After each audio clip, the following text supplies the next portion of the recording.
ఓం ధూమ్ దుర్గాయ నమః. అందరికీ నమస్కారం అండి. దేవి శరన్నవరాత్రుల్లో 3వ రోజు అయినటువంటి ఆశ్వయుజ శుద్ధ తదియ రోజు అమ్మవారు ఏ అలంకరణలో దర్శనమిస్తారు, ఈరోజు అమ్మవారికి ఏ నైవేద్యాలు సమర్పించాలి, ఏ పుష్పాలతో పూజ చేయాలి, ఏ రంగు చీరను అలంకరించాలి, ఏ శ్లోకాలను పఠించాలి, ఎటువంటి దానం ఇవ్వాలి, పూజా ఫలితం ఏంటి, అమ్మవారి అవతారం యొక్క విశిష్టత ఏమిటి, అన్నీ కూడా క్లియర్గా తెలుసుకుందామండి. అందుకని వీడియోని ఎక్కడా కూడా స్కిప్ చేయకుండా చివరి వరకు చూడండి. ముందుగా నవరాత్రి 3వ రోజు అయినటువంటి ఆశ్వయుజ శుద్ధ తదియా తిథి వివరాలు తెలుసుకుందాం. తదియా తిథి ప్రారంభం 2025 సెప్టెంబర్ 23 మంగళవారం రాత్రి 2:29 ప్రారంభమయ్యి 2025 సెప్టెంబర్ 24 బుధవారం తెల్లవారుజామున 4:18 వరకు తదియా తిథి ఉంటుంది. కాబట్టి నవరాత్రి 3వ రోజు పూజను 2025 సెప్టెంబర్ 24 బుధవారం రోజు అయితే ఆచరించుకోవాలి. ఈ రోజు నక్షత్రం వచ్చేసి చిత్త, మధ్యాహ్నం 3:12 వరకు ఉంది. తదుపరి స్వాతి నక్షత్రం అయితే ఉంటుంది. నవరాత్రి 3వ రోజు విజయవాడ కనకదుర్గమ్మ అమ్మవారు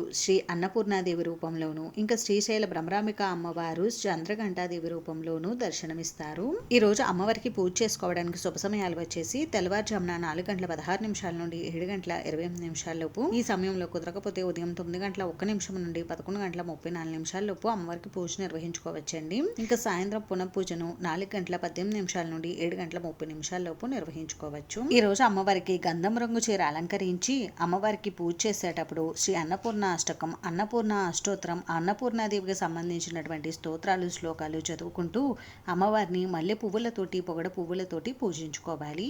ఈ పుష్పాలు లభించకపోతే అక్షింతలతోటి, కుంకుమతోటి అమ్మవారికి కుంకుమార్చన నిర్వహించుకోవాలి. పూజ పూర్తయిన తర్వాత అమ్మవారికి ధూపం, దీపం, నైవేద్యం సమర్పించాలి. అమ్మవారికి నైవేద్యంగా కొబ్బరి అన్నం, అల్లం గారెలు, దద్దోజనాన్ని నివేదించాలి. ఈ రోజు తరిగినటువంటి ఆహార పదార్థాలు నిషేధించాలి. అలాగే ఈ రోజున ఎవరికైనా లేని వారికి అన్నదానం నిర్వహిస్తే చాలా మంచిది. మీ యథాశక్తి కొలిది మీకు తోచినంతలో లేని వారికి ఆహారాన్ని దానంగా ఇవ్వండి. ఈ రోజున మన ఇంటికి ఎవరు వస్తే వారికి లేదనకుండా ఆహారాన్ని పెట్టడం వల్ల అన్నపూర్ణాదేవి సంతోషించి మనకి ఎప్పుడు కూడా తిండికి బట్టకి లోటు లేకుండా అమ్మ కరుణిస్తుంది. ఈ రోజున అమ్మవారిని అత్యంత భక్తి శ్రద్ధలతో పూజించడం వలన ధనధాన్యాలు వృద్ధి చెంది ఇంట్లో దేనికి లోటు లేకుండా ఇంట్లో ప్రతి ఒక్కరికి కూడా ఆహారం సమృద్ధిగా దొరుకుతుంది. ఈ భూమిపై ఉన్నటువంటి సమస్త ప్రాణికోటికి తిండి, నీరు ఎంత ముఖ్యమో అందరికీ తెలిసిన విషయమే. సకల ప్రాణికోటికి జీవనాధారమైనది అన్నం. అందుకే మనం అన్నాన్ని పరబ్రహ్మ స్వరూపంగా అయితే చూస్తాము. అటువంటి అన్నాన్ని ప్రసాదించే అమ్మే శ్రీ అన్నపూర్ణాదేవి అమ్మ.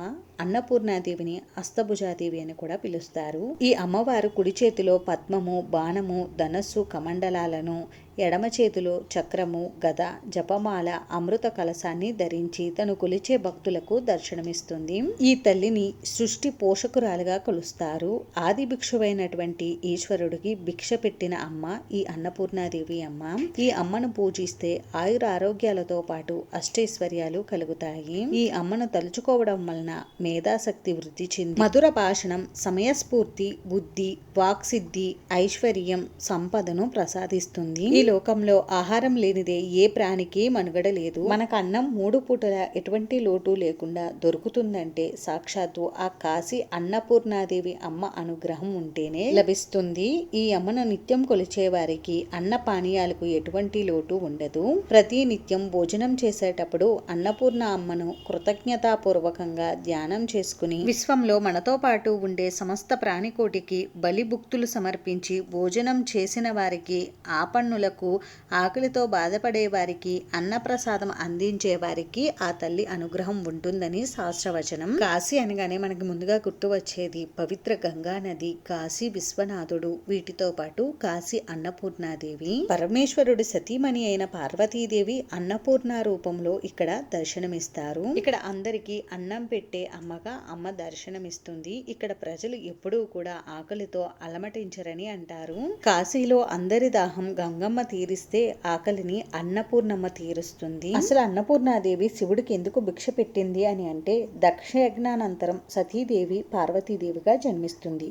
పార్వతీదేవి పెద్దయ్యాక ఈశ్వరుణ్ణి పెళ్లి చేసుకోవాలని అనుకుంటుంది. పరమేశ్వరుడు హిమాలయాల్లో ఘోర తపస్సు చేసుకుంటున్నాడని తెలుసుకున్న పార్వతీదేవి పరమేశ్వరుణ్ణి ధ్యానిస్తుంది. దాంతో శివుడు చలించకపోవడంతో మన్మధుడు శివుడిపై బాణం వేస్తాడు. దాంతో ఈశ్వరుడికి అంతులేని కోపం వచ్చి తన 3వ కన్ను తెరిచి మన్మధుడిని భస్మం చేస్తాడు.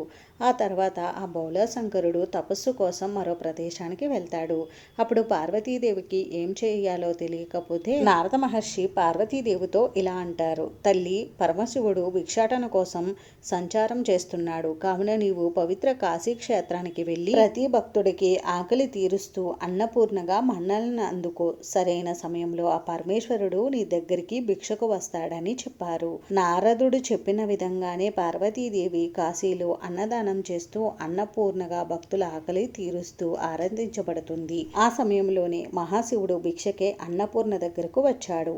పార్వతీదేవి భర్తను గుర్తుపట్టి చెయ్యి పట్టుకుంటుంది. దాంతో బోలాశంకరుడికి సర్వం అర్థమయ్యి అన్నపూర్ణయే పార్వతీదేవి అని తెలుసుకుని ఆమెను స్వీకరిస్తాడు. అప్పటి నుండి పార్వతీదేవి అన్నపూర్ణగా కాశీక్షేత్రంలో దర్శనమిస్తుంది. కాశీ విశ్వనాథుడుగా పరమేశ్వరుడు దర్శనమిస్తారు. అన్నదానం కోటి గోవుల దాన ఫలితంతో సమానమని అంటారు. అంతేనండి, చూసారు కదా, నవరాత్రి 3వ రోజు అన్నపూర్ణాదేవి అమ్మవారికి పూజా కార్యక్రమాలు ఏ విధంగా నిర్వహించుకోవాలనేది ఈ వీడియో మీకు నచ్చితే ప్లీజ్ లైక్ చేసి, షేర్ చేసి, సబ్స్క్రైబ్ చేసుకోండి. Thanks for watching.